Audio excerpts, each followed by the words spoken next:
You can use any photo from your gallery as your background wallpaper on an Android phone, or you can go online and download any photo to be used as a wallpaper. I want to find something cool for my phone, so I'll go on Google and search for free wallpapers for Android. Technically, you can download anything, and these are not device specific, but including Android in your search could help narrow it down to photos that are optimized for the screen size of a phone like this. Some results might ask you to sign up and pay for wallpapers, but there's plenty of free options available as well. This site, for example, has a lot of amazing photos available for free, and once I find something I like, I can tap the picture to open it, and then tap and hold to download it on my phone.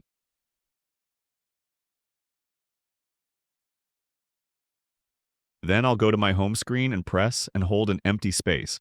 This allows me to customize things. There's a handful of options on the bottom. You can customize your wallpaper, themes, widgets, and settings. I'll go to Wallpapers and then choose Change Wallpapers.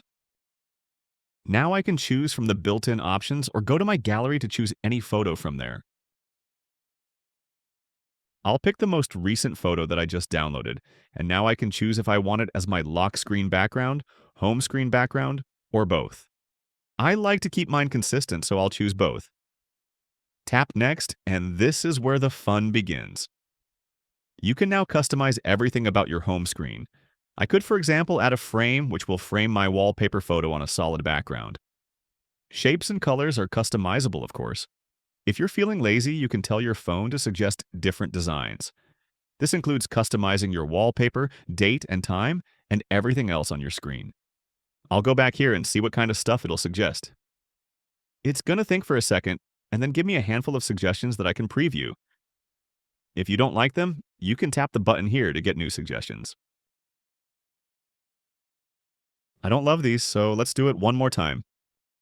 Once again, it's going to think for a second and then give me new results. These are not that great, so I'm going to go back and just make my own. The Effect menu allows you to add an effect to the wallpaper itself. You can blur it or add a color filter to change the look. To go back, use the arrow in the top left corner. Also, it's not just the controls on the bottom we can customize, we can change other things as well. You can tap the date and time, for example, and you'll get a ton of different options for changing the font and the style.